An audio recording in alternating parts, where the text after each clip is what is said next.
Hey guys, had an epiphany today. I was trying to take a nap, because I'm tired all the friggin' time, but it didn't work, and instead I was thinking about all of these pedal boards I need to assemble. Oh, and how long it's gonna take, because I got the shaky hands. This is my original jig. It just helps hold the board in place. Well, it helps hold the board in place, and it gives me a surface that I can attach the stencil to apply the solder paste, right? And then it turns out it was also handy for assembling. Well, you know the problem that I've been running into with that.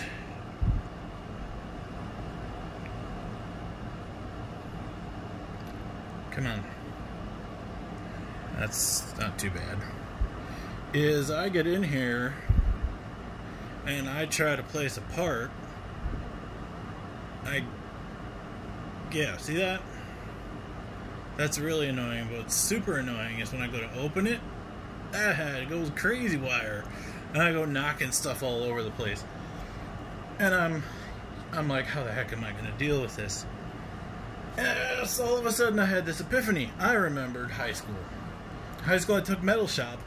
And I had to learn how to do stick welding. The instructor, or the teacher, he said I was pretty good at it. But my trick, if you will, is that when I would stick weld, you don't just take the stick and start trying to make a line with one hand. You can't hold it straight, you can't feed it right. So I would take my leather gloved hand and I would place the stick on that hand. That made it super easy to strike an arc, and then I could maintain a wicked straight line by using a fulcrum. The closer the fulcrum is to the where you're trying to be precise, the easier it is to be precise. So I started thinking, how can I give myself a fulcrum? And I came up with an idea. I built it. Well, let's get the background so you can kind of see it better. I built a new jig. It's black because that's just the color of resin I'm using these days. It's my new jig.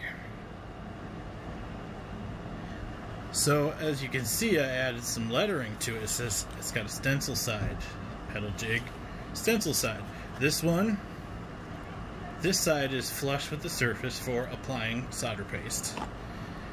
But after I'm done applying the solder paste, I pop it out, flip the jig over. What does that say? It says assemble. Let's drop the circuit board on the assemble side, and we'll look at that. It's recessed. Now watch this. I built the tremor exterminator.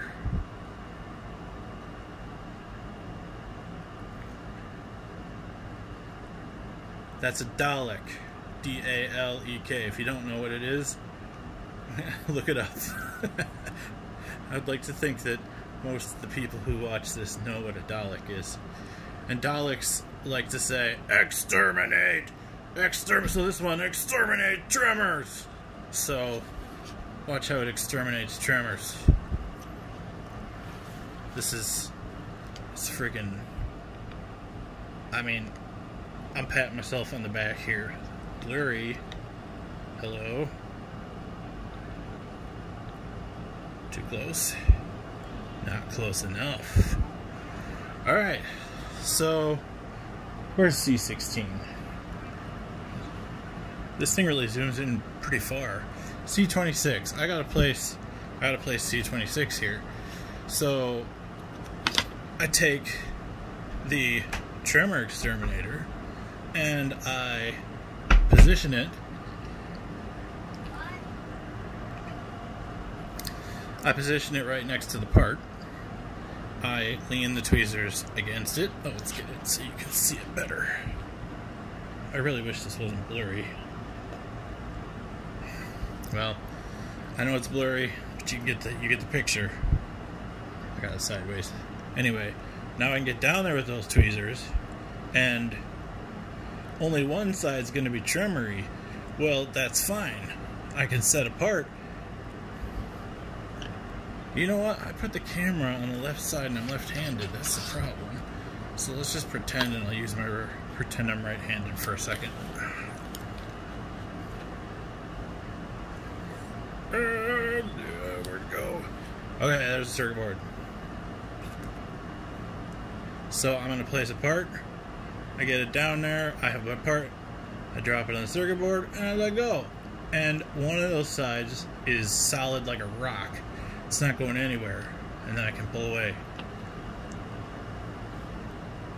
I'm not going to say that I feel silly for not having thought of this sooner, because I did searching online for how to deal with tremors when doing surface mount soldering, and as you may recall, the answer I got was to drink alcohol. Well, I can't drink alcohol with the medications I'm on. It's just a bad idea. That, and I don't really enjoy the feeling, so I'm gonna try this sucker out tomorrow. It's bedtime now for me, bedtime for Bonzo, but it was like a Doc Brown moment, you know. Friggin' this thing is my friggin' flux capacitor, and it's got a Dalek on it too, which is awesome. There's nothing on the back. In reality, I could have taken a 2x4 and just cut a little slice of 2x4 and it would have worked equally well, or even a piece of cardboard. This is over engineering, but I don't know if you can see that. I put these serrations in there to lean against, but I don't have serrations on the whole thing, just in case I decide I didn't need them. Alright, one other thing I wanted to show you. My apologies if I've already shared some of this stuff. I shot a lot of videos recently, and I didn't end up actually uploading them. So, I apologize if this is review, but harness is the first harness of the production style that has been made. Hardest part is this male connector. I haven't come up with a way to make that fast yet, but I have come up with a way to make most of it a lot faster with this. This is the harness assembly jig. There are 12 wire retainers, which you put the wires in order of where they are supposed to go on the camera connector. So you just find one at a time and you pop them in like so. Then you go through and do all your stuff, and then you can pop it right back out. There is a holder here that's just the right size to hold that male connector in place, so it makes the soldering quite a bit easier. But right now anyway, the method of building these things that I've decided on is to use a wire wrap and a solder. So let's do another zoom in here. I'm going to show you what that looks like. So I believe I've shown you the wire wrap tool I tried to build. First it was made out of a ballpoint pen barrel, the ink part of a ballpoint pen. Then I made one out of metal. That one just cut the wires up. The ballpoint pen wasn't quite small enough. It was a little too bulky. And that was another epiphany very similar to this last one that I had. Actually, this design also was a nap time. This was a nap time epiphany. Naps are good for something. So here's what the procedure is going to be, and you can see how this is a little tedious. First I got to get my wire, and I have to strip it. Not too much, not as much as you would for a traditional wire wrap, But for a traditional wire wrap, you don't use stranded wire, you use single wire. So don't freak out. I know that this is stranded wire and wire wrapping is for individual wires, but it doesn't matter because it works. And it works remarkably well. So here is the tool that I designed. It has a barrel, which is much smaller than an ink barrel, and it has this little hole on the side. See that little hole on the side? Watch. It's just awesome. So we take the wire and we put it through that hole, which is, oh, you didn't see it, super easy to get through that hole. Now we just take it, we put it down on top of, I'm just randomly picking a pin here. We put it down on top of a pin. You can't see that. There we go. And we just turn it. We just spin it until the wire disappears.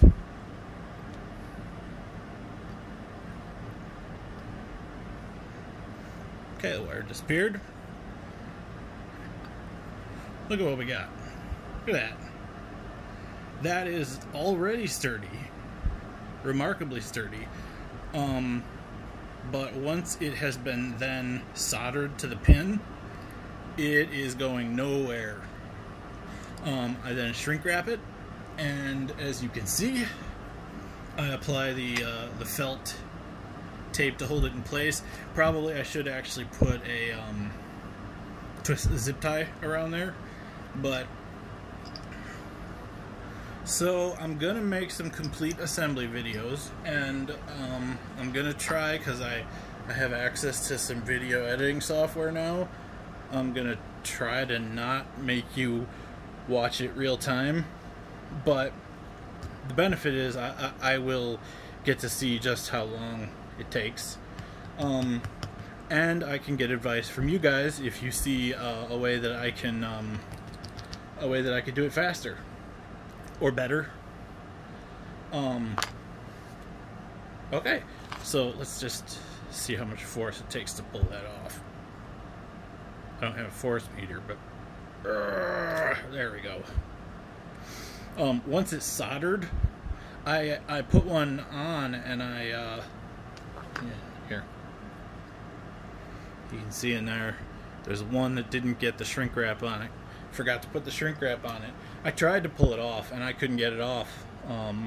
Even, you know, holding the soldering iron to it and melting it, it would not come off. Also, just so you're more comfortable, I pre-tin these wires, and I have some no clean up flux that I have the option of using on the wire bundle after it's been wrapped. So the solder connections are tight. Alright, folks, as always, I appreciate your observation. I appreciate your support. I'm doing it for you guys. Well, yeah, I guess I am doing it for you guys, because I already built my harness and my car is working. I need to get the process down so that I can build them for you, especially those of you who have bought them, and as well as those of you who intend to buy them. I've got to make this something that I can do in a reasonable amount of time. I would not be able to work on coming up with these sorts of things without your support. You can support me through Patreon. It's patreon.com/Bolt Openpilot. You can support me on PayPal. I'll have a link below if you want to do a one-time contribution. It's all that's really donation. I'm not trying to run a business or anything. You know, or you can click like and subscribe. Those things are great too. I'm planning to switch to a new channel with a new name. It says I can migrate all the subscribers and the videos and everything and the comments, but it won't migrate my comments to you, which is weird that it can't do that, but yeah, I'll figure that out. So, thanks for watching. Thanks for also thanks for your kind words about the video from yesterday. I did get a doctor's appointment for tomorrow. I called. So hopefully I can get that under control. That was the blood sugar issue, the whole suddenly diabetic thing. Okay, so this is all good stuff. This is fantastic, and I don't think you've seen it yet. Sorry for the video length, but we actually had good content this time. So you guys have a pleasant evening or day or whatever it is you're looking forward to, and I will see y'all later.